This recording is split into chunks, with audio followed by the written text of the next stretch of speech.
বিতর্কিত পোস্ট নিয়ে মানিক আহমেদেও আলগাপুর কংগ্রেসের মধ্যে অভিযোগ পাল্টা অভিযোগ। আলগাপুর কাঞ্চনপুর জেলা পরিষদ সমষ্টির স্থানীয় রাজনীতি উত্তাল, একে অপরকে বিদ্ধ করছেন, তাহা উপভোগ করছেন ভোটার। আজ সাংবাদিক সম্মেলন করে আলগাপুর কংগ্রেসের বিরুদ্ধে গর্জে উঠলেন বিজেপি নেতা মানিক আহমেদ বড়ভূইয়া। তিনি কংগ্রেস কর্মীদের বিরুদ্ধে হাইলাকান্দি পুলিশ সুপারের কাছে নালিশ জানাবেন বলে জানান মানিক আহমেদ। কি বলেছেন তা শুনুন। প্রথমত ধন্যবাদ জানাই আপনাদেরকে। কিছুক্ষণ আগে আগলাপুর রাজীব ভবনে একটা প্রেস মিট হয়েছে একটা ফেসবুক পোস্ট নিয়ে। যে পোস্টটি আমি কালকে করেছিলাম, আমাদের পোস্টের মধ্যে সন্দেহ ছিল 2007 না 2008 পঞ্চায়েত নির্বাচনটি হয়েছিল। সেই সন্দেহমূলক আমি সন্দেহ করে আমি ব্যক্তিগতভাবে শিওর ছিলাম না, যার দরুন আমি এই পোস্টটি ডিলিট করতে বাধ্য হয়েছি। এটা পার্সোনাল, আমার অ্যাকাউন্টে পার্সোনাল মতামত দিয়েছি। সেই পোস্টে আমি লিখেছিলাম যে এই হিস্ট্রি রিপিট অ্যাগেইন, প্রসঙ্গ আপনার পঞ্চায়েত ইলেকশন। আমি এটার ভিত্তিতে লিখেছিলাম যে আমাদের বর্তমান কংগ্রেসের প্রার্থী আফতাবউদ্দিন লস্কর, উনি একটি পোস্ট করেছিলেন। সেই পোস্টে দিয়েছিলেন তিনি বিজেপিকে দিয়েছিলেন 16,500 ভোট। ওনার যে ভিত্তিতে আমি এটাই ভেবেছিলাম যে 2008-এ যেটা পঞ্চায়েত নির্বাচন হয়েছিল, আমাদের মিত্রদলের যে প্রার্থী ছিলেন, ওই মিত্রদলের প্রার্থী ইডিএফ থেকে 166 ভোটে তিনি জিতেছিলেন। সামান্য ভোটের ব্যবধানে আমরা জয়লাভ করেছিলাম, আমাদের মিত্রদলের প্রার্থী উনি জয়লাভ করেছিলেন। সেই হারে বর্তমান যে পরিস্থিতি, জনতা ভোট দিয়েছে, যে ভোটের হারটা দেখা গেছে যে আমাদের ত্রিমুখী লড়াই চলছে। সেই ত্রিমুখী লড়াইয়ে কে জিতবেন কে হারবেন, 2008-এর মতো যে জিতবেন সামান্য ভোটের ব্যবধানে জিতবেন। এই প্রসঙ্গে আমি বলেছিলাম যে হিস্ট্রি রিপিট অ্যাগেইন, প্রসঙ্গ 2008 ইলেকশন ডিলিট করার একটাই কারণ ছিল, পঞ্চায়েত ইলেকশনটি 2007 না 2008-এ হয়েছিল, সেটা আমার শিওর ছিলাম না, যার দরুন আমি ডিলিট করেছিলাম। এর তদ্রুপ তা ফেসবুকে জ্বর এসে গিয়েছে যে 2008-এ কী হয়েছিল কী না। তবে আমার জানা নেই, আমাদের কংগ্রেসি যারা নেতা আছেন বিশেষ করে তাদের কাছে আমি জানতে চাই 2008-এ কি কোনো গণ্ডগোল হয়েছিল। আমার তো জানা নেই কী হয়েছিল কী না, জানা নেই। আমি তাদেরকে আবার রিপিট কোয়েশ্চেন করছি, 2008-এ কি সমস্যা হয়েছিল পঞ্চায়েত ইলেকশনে। তবে আমার মাইন্ডে এটাই আসে, এখনও আসে, 2008-এ যেটা পঞ্চায়েত রেজাল্ট হয়েছিল, আমাদের মিত্রদলের প্রার্থী যিনি জয়ী হয়েছিলেন ও 166 ভোটে জয়ী হচ্ছে সামান্য ভোটের ব্যবধানে।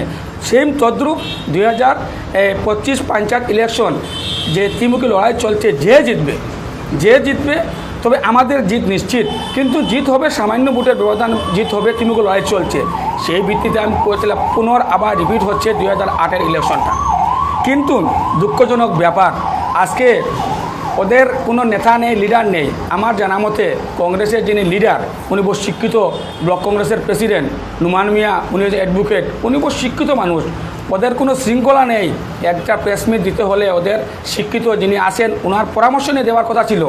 এমন একটা দল, কোনো দলের কোনো অস্তিত্ব নেই, দলের কোনো গার্জিয়ান নেই। গার্জিয়ান ছাড়া বাজার থেকে এসে 2-1 মানুষকে পিছিয়ে বসিয়ে যে প্রেস মিট দেন, এটা তো গ্রহণযোগ্য নয়। এই দলের কোনো অস্তিত্ব নেই, এটা প্রমাণ দিয়েছেন ওরা।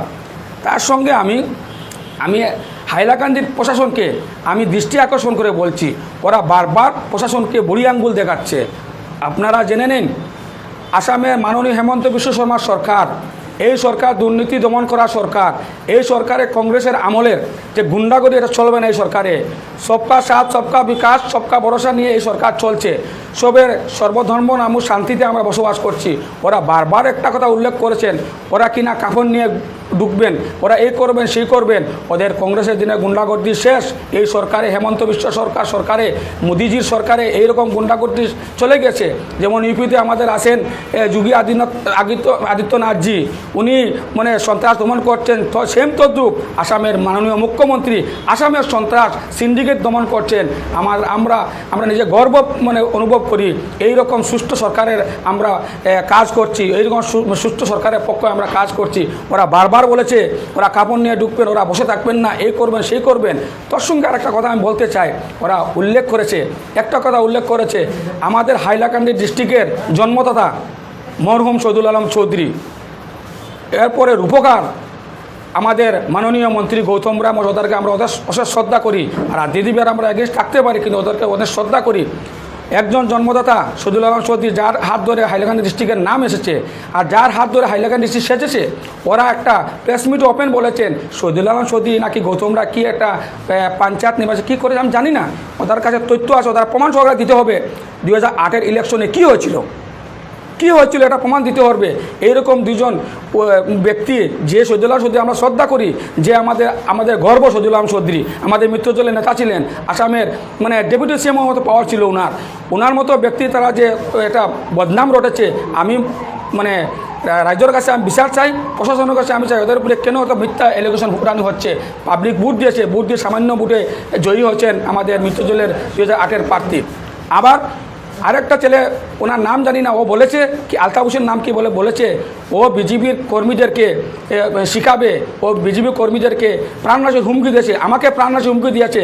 আমি ওপেন বলছি, যদি আমার উপরে কোনো প্রাণঘাতী হামলা হয়, তা কিচ্ছু হয়, যারা প্রেসমিট দিয়েছেন তথা এই যারা গুন্ডা যারা আছেন তাদের উপরে আমি এফআইআর করে রাখবো। যদি আমার কোনো মৃত্যু হয়, আমার উপরে কোনো সাম্প্রদায়িক হামলা কিচ্ছু হয়, তাহলে সম্পূর্ণ দায়ী যারা প্রেসমিট দিয়েছে তাদের উপরে দায়ী থাকবে ওরা। আমি প্রশাসনকে আমি দৃষ্টি আকর্ষণ করে বলছি।